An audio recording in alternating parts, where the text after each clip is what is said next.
Hello, everyone, and a very warm welcome to our Canva Live workshop today. We're thrilled to have you joining us for a jam-packed session. For those who don't know, Canva Live is the home of Canva Design School workshops and webinars for you, our Canva community. To find out about upcoming events, visit designschool.canva.com/events and check out our live events section. My name is Jess, and I'm from Canva Design School. I'm presenting to you from sunny Sydney in Australia. Welcome to our Foundations of Design workshop. I'll be monitoring the chat and the Q&A, and I'll do my best to answer any questions. If you do have questions, type them in the Q&A panel to ensure they don't get lost in the flow of the chat. But feel free to use the chat for general discussion. Today's session will be recorded, and everyone who registered will receive a link to the recording. In this workshop, we'll be exploring the fundamental design principles and the elements of design. To show you how to use the 7 principles we're exploring today, we've enlisted Nick, brand designer and educator at Canva. Nick will demonstrate how to apply design principles to create a poster design. And we have a workbook of activities for you to follow along too. So make sure you have Canva open in another browser window and you're logged into your Canva account. Right now, I'll let Nick introduce himself. Hi, I'm Nick. I'm a design educator at Canva, and I create all sorts of learning content to support and empower our community with design skills and product knowledge. I have a background in graphic design with a particular interest in branding and communication. I'm looking forward to taking you through some of the foundations of design today, as well as showing you some tips and tricks to make your designs look beautiful and professional. So today we're talking about the foundations of design. This encompasses both the principles of design and the elements of design. What exactly is the difference between the principles and elements of design? We'll explain in parts 1 and 2. In part 1, we'll discuss the 7 principles of design you can use to improve the look of any visual creation. In part 2, we'll explore the elements of design and how to use them to inform the choices you make. We'll then move into an extended practical session for part 3, where you'll get a chance to apply everything you've learned. And we'll wrap up with some resources so you can continue learning in your own time. So let's start with part 1, the principles of design. In a moment, Nick will take us through the 7 principles in detail and how to apply them to ensure our designs are effective. You'll see from a quick Google search that there are many different combinations and names given to these foundational design principles. At their core, they are the basic building blocks of design. Design principles create the foundation for every piece of design. Just like you can't build a solid house without good foundations, you can't build a great design without solid design principles. These are the 7 design principles: hierarchy, contrast, space, consistency, grouping, balance, and alignment. These are all basic elements that are used in everyday design. These principles are essentially the framework that allows us to make design decisions and successfully arrange elements within a design. We asked Nick to explain how these principles have been applied to a simple banner design. Here's our display ad. When self-assessing or critiquing design, it's important to assess why a design is working. Let's take a look at this design. Overall, you get the impression that this is a successful design, but why? Let's see how the design principles are being used effectively. In this design, there is a clear line of alignment down the left-hand side of the copy. Alignment is a simple and powerful way to organize elements and text. It's important to pay attention to slight misalignments. Near enough isn't good enough. I always like to make sure my elements are aligned in Canva by using the position button in the Canva toolbar to quickly keep things in line. Hierarchy. In this design, you can see a clear hierarchy in our text, which helps with understanding what information is important. In this design, it's the headline, collect, and the banking made easy. Finally, the call to action, sign up now. Remember to tell your audience what to read or notice first. In this case, the design wants you to notice the collect headline with a larger font and elements around the C. Repetition is an easy way to create texture in your visual design. You can see it in the tones in the color, imagery, and in the repetition of the graphic neon elements. It really unifies the design and creates harmony. Balance. By using a basic grid, in this case 5 by 2, you can achieve order and harmony in your design. In this example, you can see the asymmetrical balance has been achieved by using graphic elements and imagery to balance the text and negative space to let everything breathe. The model is placed perfectly at the center of the first two columns. The text is sitting perfectly flush with the third column and first row. Contrast. This design demonstrates clear contrast through scale, color, and placement. Contrast in the type is achieved by color, size, and font pairing. Contrast in the scale and placement is achieved by imagery against the background, with the addition of colored graphic elements. Not only is contrast essential to keeping your design style clear, it also helps make the design more accessible to those with some loss of vision. Negative space.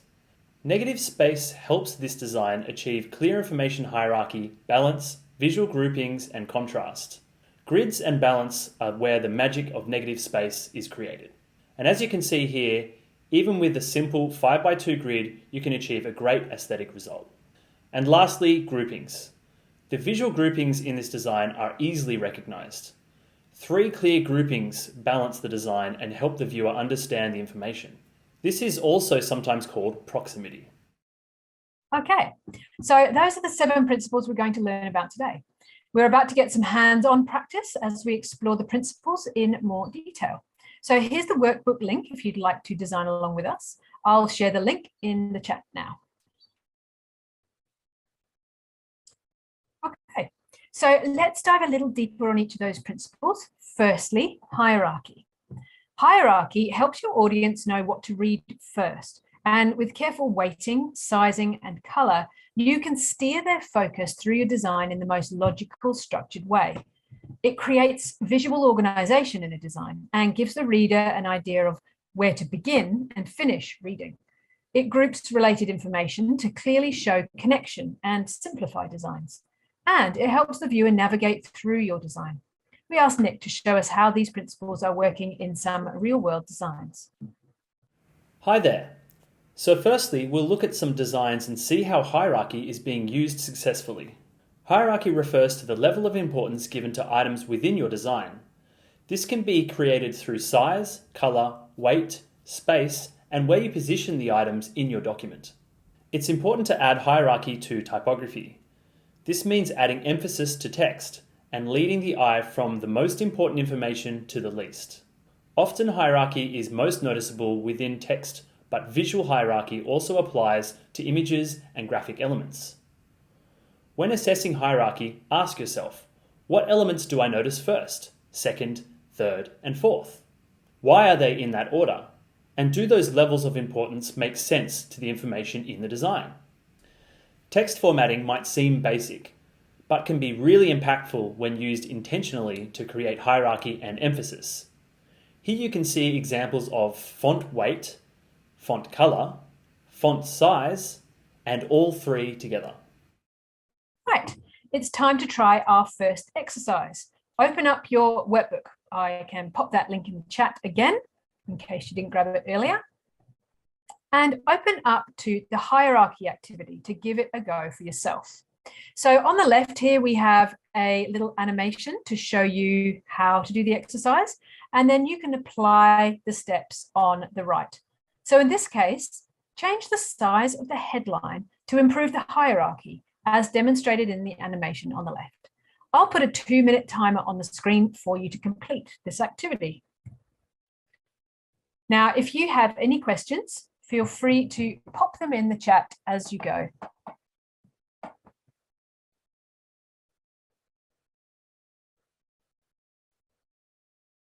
So if you don't know what to do, just look up, check the screen. I've left the instructions there on the screen. So you select the heading in the corner like this. And then you go to the font sizing panel and you select a drop down. You can experiment with different font sizes. Which one do you think looks best? So our designer has chosen size 72. Why don't you experiment and see what effect different sizing has? And if you've already done that, you can experiment with the sizing of the text at the bottom of the page and see what effect different sized text has on the hierarchy.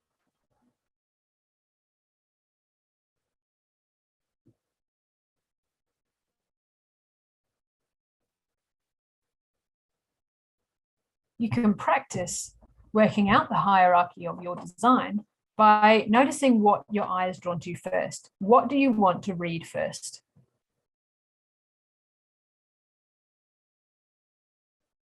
Okay, just 30 seconds to go.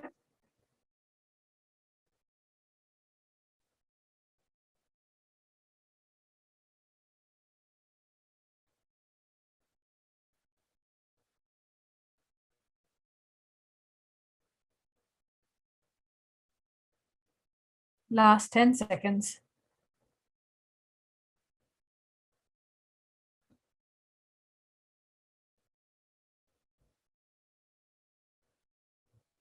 Okay, and we'll move on to alignment.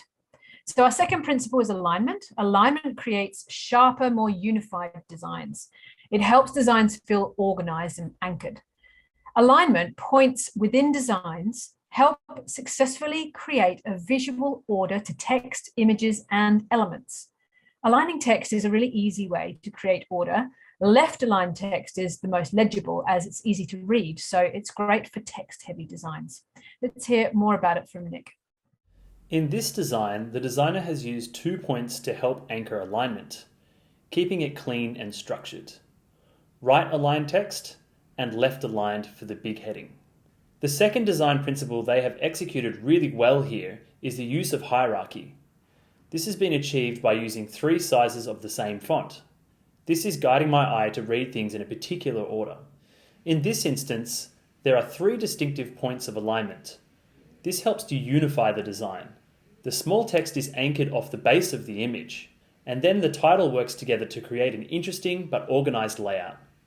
This also shows how using 2 font sizes and styles can be used to create hierarchy. In this third design, the horizontal alignment helps to group icons with type in sections, making it super clear to follow the steps. Here, the design has been kept to 3 font sizes and only 2 colors for maximum impact. Right, it's time for our second activity. Turn to your workbook.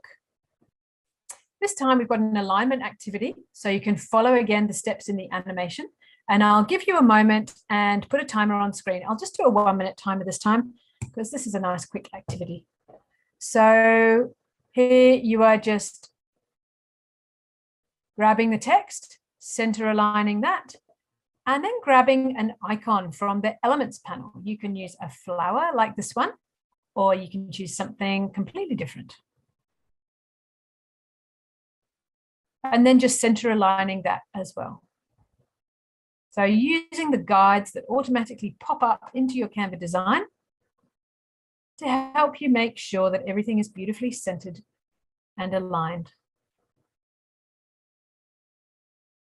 Notice if you drag things around, that other guides pop up as well. You can see that there's a boundary guide to help you line things up to the margins, as well as center things in your design. So 10 more seconds for this one.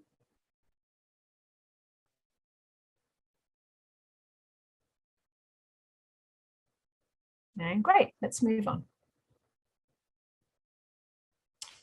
What's next? Repetition. Repetition and consistency. So this refers to the harmony of parts to one another or the design as a whole. It can strengthen a design by bringing all the separate parts together. It can create visual cues and relationships between elements to help your reader understand your message further. By repeating certain elements within a design, like color or type or image, the design feels cohesive. Keeping the consistency of headings and quote styles and images helps designs communicate clearly and enables the viewer to recognize repetitive patterns and easily understand designs. Now Nick is going to analyze how repetition and consistency is working in these examples. Let's take a look at a few designs that show repetition. In this design, a triangle device has been used repeatedly to help navigate the reader's attention, making it easy to read the text. Consistent colours have been used throughout the design, and the image they have used also visually references their brand colours. A reader often doesn't realise this is being done because the overall design looks cohesive and consistent. Lastly, we can see consistent alignment on the type. Let's dissect another design. This example shows consistency really well. The typography only uses 2 font styles in 3 sizes. They have also used a consistent illustration style throughout, with consistent line weight and complementary colours in the overall design. Okay, so it's time for our third hands-on exercise. This time we'll use consistency in our design. So open up that workbook to this activity. For this activity, you'll be making a design consistent with the branding of this pizza company listed in the workbook. Follow the steps on screen to change the background square to green and to choose the correct font. So I'll put a minute on screen starting now. Now you know how to use the workbook. So you are selecting that back square and you're changing the color like this. So that was a gray square and we're changing it. In this case, we've got a specific hex code, but you can change it to any green that you prefer.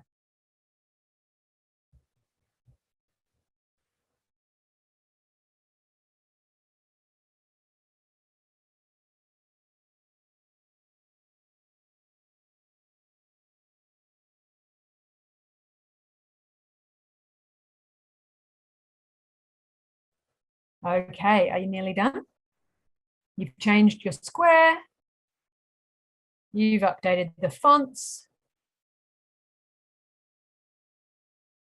Let us know how you're going in the chat. Just 6 more seconds.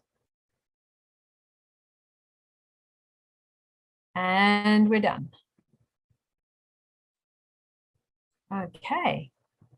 It's time to explore our fourth principle, balance. Balance is the overall visual weight distribution in a layout. It's where you place your elements. Balance gives your design structure. You can achieve balance with graphic elements, text, and images, and you can use negative space to help balance your design. Balance can be symmetrical or asymmetrical. Symmetrical balance is easiest to achieve, and it comes quite naturally. This is why symmetrical balance is often used in classic design styles. Asymmetrical balance can be a little harder to achieve and is considered to be more dynamic. Nick will explain further. So in this design, we can see that everything feels quite balanced through the centered image and the type. The logo is centered within the frame and the space is evenly weighted on either side. In this example, the centered imagery and type provide symmetrical balance. Then the line elements are evenly weighted, which also balances the design. When you want to create an asymmetrical design, a rule of thirds is a guaranteed way to achieve this, as shown here. Everything is beautifully balanced, but also asymmetrical, giving the design a dynamic feeling. And in this design, the rule of thirds is working in a vertical distribution. The menu is grouped together underneath the main heading area. Okay, let's explore how to use balance. Open your workbook and turn to the balance activity, which looks like this. So this is a case of seeing if we can balance that very unbalanced design on the right. So using the handles and rotating the shapes, can you create a balanced looking design? So I'm going to put that 1 minute timer on again.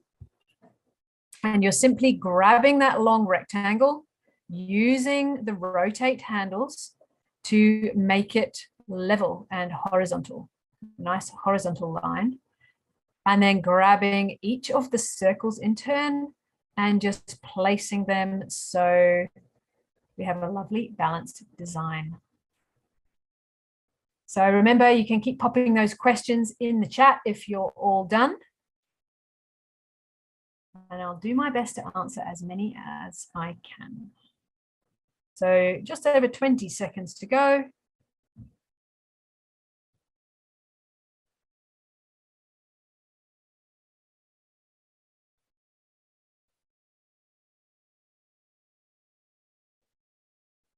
And on the countdown, 5, 4, 3, 2, and 1. Done. Okay. Moving on. Next up is contrast. Contrast gives intentional focal points within design. This emphasis ensures elements don't blend together. If there's too much consistency or repetition, nothing will stand out and your design could appear boring. Think about opposites when you are trying to achieve contrast. For example, dark and light, big and small, thick and thin. Here's Nick to show us some examples of a contrast in design. It's important to note that achieving contrast doesn't always mean extremes. Calm and subdued design still needs effective contrast. This design shows very subdued contrast. You can see that the large type is easy to read, however the smaller, thinner type is starting to blend in. Consider adding more contrast to your color choice to make the smaller type more legible. So in this example, the design achieves clear contrast through type size. This design is also achieving contrast with color. Right, so let's see how we can use contrast in our designs. Back to your workbook, and we're going to turn to this activity. So follow the instructions on the left. I'm going to put a 1-minute timer on the screen. And in this case, we're increasing the contrast of this design, which is light blue and doesn't have very high contrast between the background and the text. And we're going to change the color of the background to be a lovely dark blue so we can read that text, especially that white text, which really blends in much more clearly once the background is dark. So just clicking on that background, popping up to the color tile in the top left and dragging the slider to a darker color of your choice.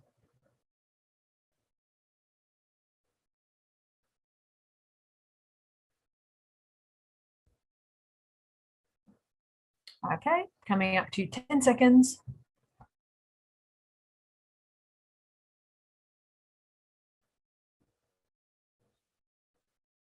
And there we go. Moving on. Next, we're looking at visual groupings or the proximity of elements. Proximity can be used to create interest and balance. We use space, color, and stylistic choices to show relationships within designs. By visually tying together elements that relate to each other, you can achieve multiple levels of emphasis. Visual groupings strengthen a design by creating cohesion. Nick will show us how in the following examples. The type is a great example of visual groupings. Not only is the type grouped together logically in bite-sized bits, but it's also visually grouped overall, applying alignment. Pulling color palettes from images is a great way to visually group colors. This creates cohesion in a design. By grouping smaller related elements together visually, you achieve balance. Notice how the type on the right is tied together and is counterbalancing the graphic elements and the image to the left. By consistently weighting the visual groupings, the design has achieved balance, communicating the steps to bicycle safety. 3 distinctive groupings provide clarity in this design. Effective groupings highlight the shop button clearly. The overall application of colors and image choice visually groups the entire design. Now it's time to see what we can group together to create interest, balance, and relationships between elements directing the eye. In your workbook, let's turn to this exercise and group the elements together in a way that leads your eye through the design. So let's pop up that timer again. There we go. So we're going to grab that circle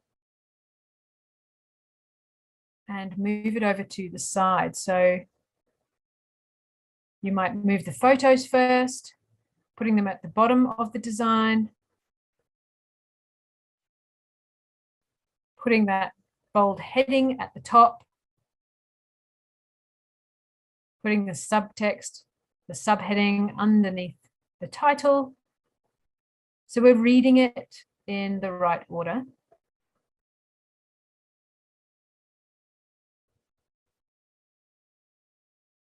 And adding the right emphasis.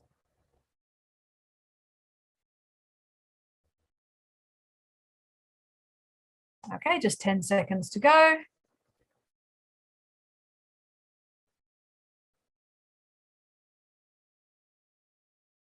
And we're done. Let us know in the chat how you're going with those activities.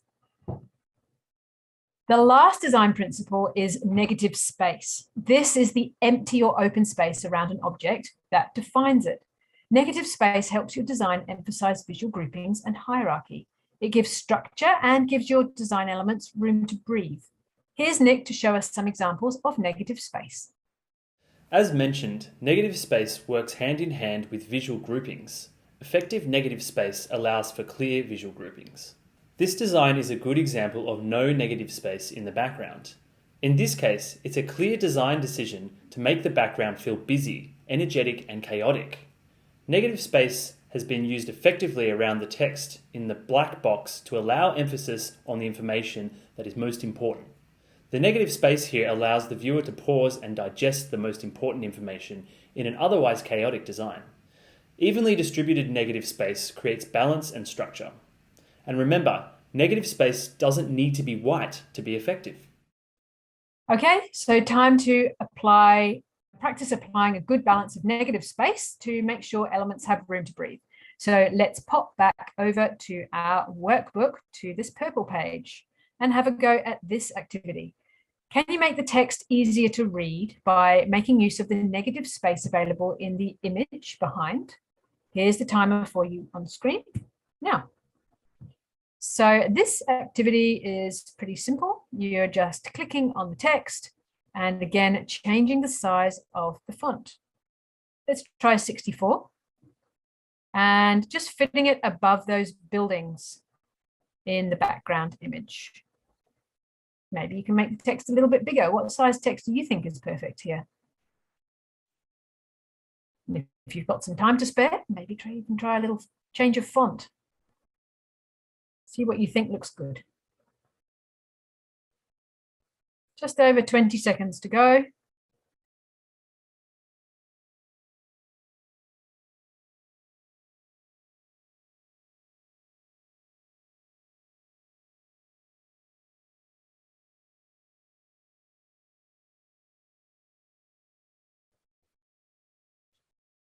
And we're nearly done. That's it.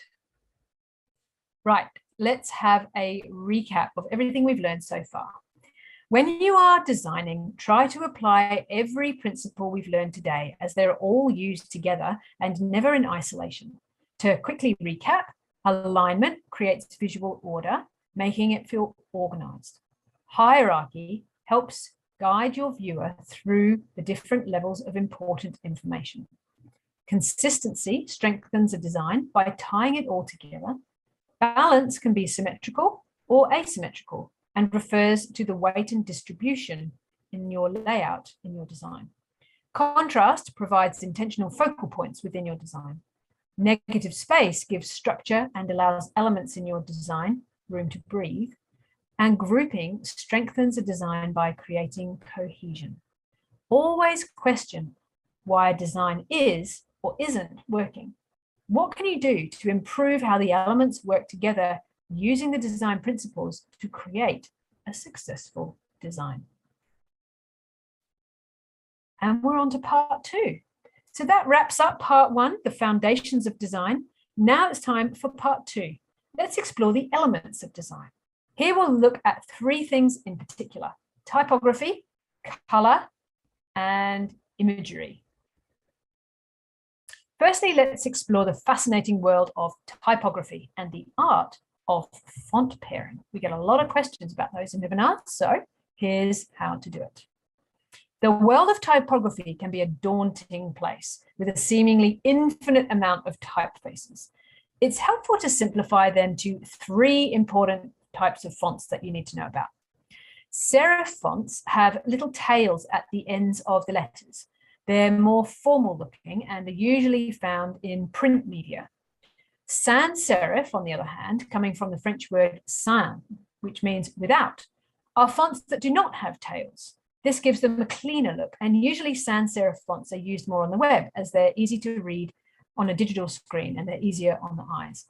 Display fonts are expressive types of fonts. It's good for titles and just short amounts of text, because if you use it for everything, your text would look like this on the left. Very difficult to read. You're better off using serif or sans serif fonts for most of your typeface design decisions, and use display fonts sparingly for impact. All right, it's time for a quick pop quiz, my favorite bit. How many fonts do you think you should use in a design? Put your answers in the chat. Do you think 5, 7, maybe only 1? I see some great answers in there. I'll tell you. The best rule of thumb is not to use over 3 fonts in a design. Usually 2 fonts should be enough to convey your message effectively. Actually, pairing up 2 fonts is a great way to make an impactful design, but it can be tricky to know which fonts complement each other. Here's Nick to explain how to understand the rules around pairing fonts. When it comes to font pairing, a general rule of thumb is that opposites attract. In this case, we have a display font, Courgette, and a sans serif font, Clear Sans. And they balance each other out because one is expressive and the other is neutral. You can also do thick and thin. Here we have the strong Hebo black font with one of my favorites, Noto Serif. Thick and thin really play off each other and express a dynamic relationship. Here, coffee can be strong but also super clear. Serif and sans serif is a classic pairing. Here, Source Serif Pro is giving emphasis to the most important word in the design, sweet, while its sister typeface, Source Sans Pro, is playing a more pragmatic role of conveying the shop element. Some typefaces come in both serif and sans serif, which can make for a more cohesive design. What about tall and short fonts? You can really play a lot with typeface heights. It can be an impactful way to play around with the physical proximity of the typefaces and the concepts that they are representing. Here we have the towering Bebas New Cyrillic, standing on a strong foundations of another of my favorite sans serif fonts, Montserrat Classic. But always remember, the best font choices are the ones where the reader doesn't notice the font, but the message. Excellent advice. Okay, it's time for another exercise, and then we've got a very exciting activity for you, so stay tuned. So turn to your workbook and have a go at this page. I'm going to put that timer on. Follow the instructions again on the left to change the fonts in the design on the right. Let us know how you go in the chat. So you are going to grab that text that says yoga class, and if you know a font that you'd like to use, you can type it right there in the search box at the top. Here's a couple of suggestions for you. Poppins Medium. Or you can just scroll down and try different fonts for yourself. And then select that smaller text and see how you go with creating a nice pair. So in our example, we've used Safira March for the yoga class text to make that nice and big. And then we're using another font for the subheading, Poppins Medium. So you can see that one is quite fine and thin, and the other has a little more weight. All right, we're done. Moving on. Now we have a new activity. So at the beginning, we mentioned that you're going to get some experience designing a poster. So we have another workbook for you, which you can open in a new tab. And I'm going to pop that bit.ly link into the chat for you. We're going to put everything we've learned into practice and have a go now at designing a poster along with Nick for an upcoming sale. So here's another template for you, which contains the assets Nick will use in the next video. He's going to show us how to put both the foundations and the elements of design into practice when designing. So here's the link coming in the chat now, or you can save it for later if you just prefer to watch Nick design. Most of the time when you're starting out in Canva, you'll begin by selecting a template. As you can see here, we've prepared a template for you to use.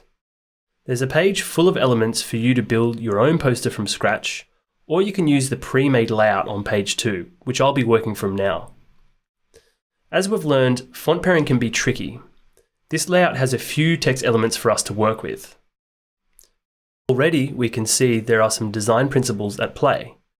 The text is balanced and aligned to the center.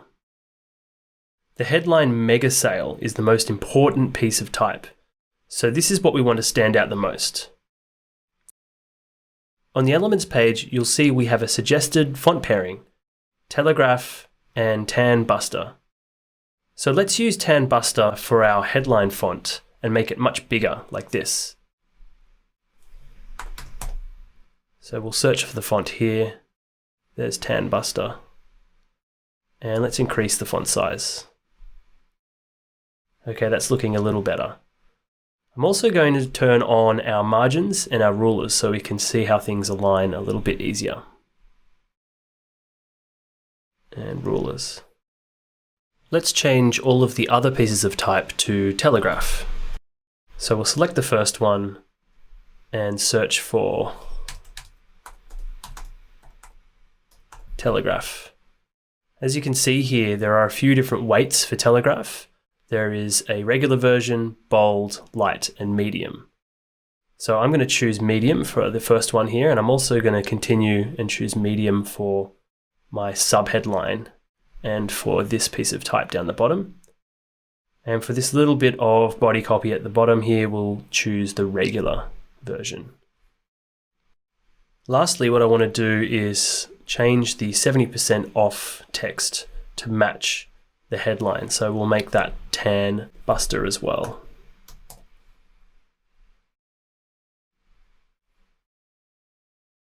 Okay, great. We've achieved a nice font pairing and the type has some good hierarchy now. Okay, how's your poster coming along? Now we're going to learn how to add color to our designs based on color theory. Color theory is based around the structure of the color wheel. Now, I'm sure you've all seen this color wheel at some point, but how much do you know about how to use it? At its most basic, it's a simplification of the color spectrum. Primary colors mix into secondary colors, which mix into tertiary colors, which make up the 12 colors of the color wheel. Here's Nick to explain further. The color wheel is used to determine what's called color harmony, or these 4 classifications of grouping colors together. These groupings are based on science and are found to look good when paired with each other. Now, you don't have to memorize all of these things because there are loads of online tools to help you pair colors, including Canva, of course. One of my favorite color harmonies is the monochromatic combination. As you can see, the colors in monochromatic are all the same but have varying amounts of tint and shade, or light and dark, creating lots of contrast between the colors. Proper contrast is also very important in color, especially if you're dealing with colored text. As you can see, the left example isn't legible at all. The color combination does not work because both of them are too bright. Whereas with the right side, it's a lot easier to read the text because the colors are subdued, and one is light while the other is dark. Lastly, did you know that all colors evoke different sorts of emotions? This is what we call color psychology, and it impacts how we feel and respond to visuals. A bright pink can evoke youthfulness, while yellow evokes positivity. Purple can feel more regal, while blue is more dependable. Lighter blue can open up a bit, feeling a bit more relaxed. And green is associated with growth and health, but also make sure your colors are right for your international audiences. Culture plays a big part. For example, while green evokes prosperity in Western cultures, it's actually red, which will give your Chinese audiences a sense of prosperity. Make sure you do your research when thinking about your audience. If you'd like to create your own color palettes and learn more about the science behind color, we have a fantastic resource at canva.com/colors. The color wheel makes it easy to pick a color palette based on a color harmony, like this triadic palette. Then click the hex code at the bottom to copy into your design. Nick mentioned a great resource, canva.com/colors, and this is what it looks like. So we've selected the color wheel here, and you can see that you can choose those different color relationships there. We've got triadic here. You can move the sliders around to select one that you like, and then click on that hex code at the bottom, And you can copy that into your design. So you can open up Canva, you can open up the color palette, and you can enter that hex code in the top left in the little search box there, and it will take you to exactly that color that you've chosen. All right, it's time for a color exercise. Are you ready? Let's turn to this page in your workbook. So in this activity, we're going to use the eyedropper tool to select a color from the image of the lady wearing a hat. So imagine that we want to use the pink from the hat there. We can select it using the color dropper tool and put it straight into that square there. It's a really, really useful tool.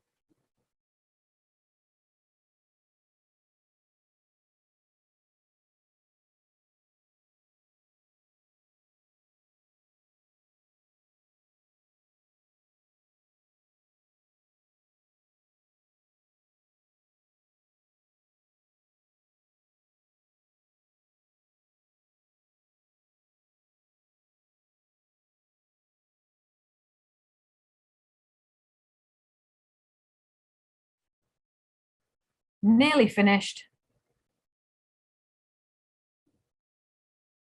And we're done. Right, now we get to apply what we've learned in our poster again. So pop back into your poster tab and let's see what Nick has to say with color on this design. Okay, now that we have our typography sorted, it's time to turn our attention to color. On the Elements page, there are several colored elements that we can use to make up a color palette. Any colors that are already inside your document will automatically appear in your color palette over here. If you have any photos inside your design, like I've added over here, you'll see the photo colors appear here, where a color palette has been generated from your photo. Now I'm going to use some organic earthy tones for my leafy poster. So I'm going to start by changing the background color to a sandy beige color like this. Next I'm going to choose all of the text and change it to a dark green color. So I'll select those first text boxes, hold Shift, and then select the next text boxes and change them to this green color. Now these two colors work quite well because there's a lot of contrast. The last thing I'm going to do here is change the color of the 70% off badge. So we'll select that and change it to red here. Now that's looking much better and more vibrant. The only thing left for us to do is add some imagery, which we'll cover in the next part.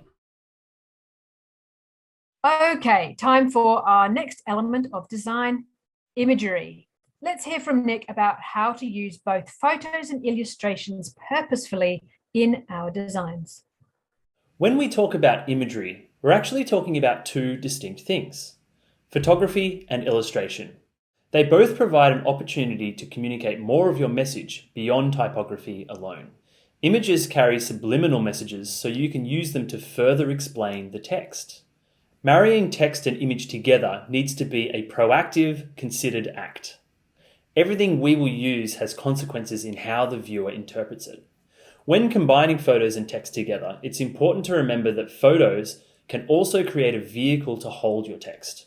By using clear space or transparency, your text will become more legible on top of a photo. Post-production can also be used to create consistency across all your images by applying the same style. Think about how somebody might apply the same Instagram filter across all of their photos to give them a unified look. Illustration is a broad term that can encompass any graphic element that isn't text or photography. Think lines, shapes, icons, or even more detailed drawings. They can all be used to communicate the idea or feeling behind your message. They work especially well if your idea is more abstract and can't be communicated through real-life photography. Okay, it's time for our last exercise, imagery. Are you ready? Again, just follow the steps indicated in the animation to make all these images consistent with one another. So I'll put a timer on the screen. So we're going to use a filter to give all of the images the same treatment. So this is a really good thing to do. If you use imagery a lot in your brand, say you have an Instagram feed, and you want your brand look and feel to be consistent, you might treat your images with the same filter every time. So in this case, we've got that lovely black and white treatment. So you're selecting that photo in the corner and then going to edit image and choosing the drama filter. And noticing how that looks great. And you can add another couple of images in the yellow squares if you like.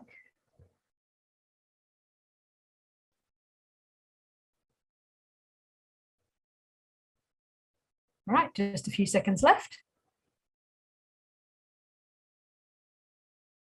And we're done. So now for the poster activity, we're going to dive straight back into the design we've made so far and work out what images will work in our design.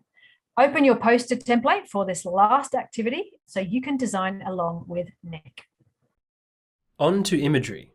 As we've seen, imagery refers to photos and illustrations such as icons, shapes, and other graphics. For this poster, I want to find some photos for these two frames in the middle here. They should reinforce the message and give the reader some idea of what to expect from the sale. Let's search the Elements tab for pot plants.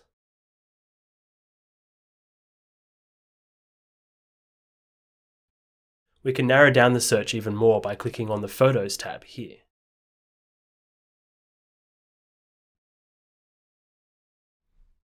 Okay, let's try this one.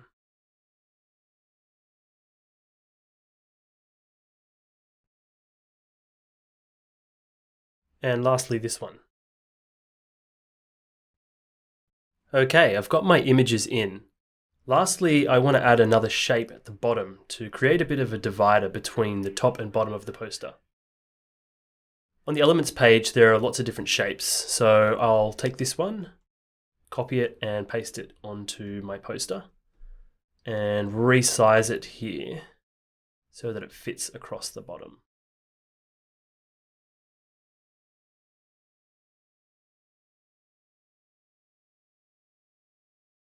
That's it, and I'll send this to back so it sits beneath everything else. And finally, we'll reverse the color of the text.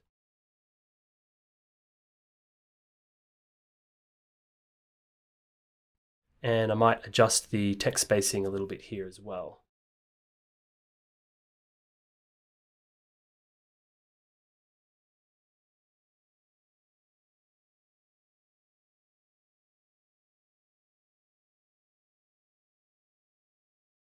Okay, great. And I think we're done. I'll just turn off our margins so we can get a clearer look.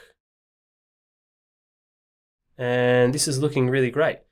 You might find it helpful to make a few different versions of your poster and try out different images and continue tweaking. But in this case, I'm really happy with the results, so I'm going to stop here. I hope you're able to take some tips from this lesson and apply them to your own poster design. And that wraps up our session for today.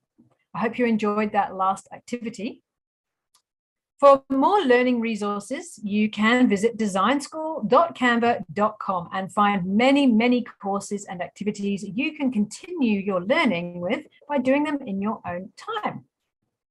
We also have plenty more events coming your way, so make sure to visit designschool.canva.com/events to see a whole month's content of free webinars and workshops coming your way. So you can sign up to anything that interests you.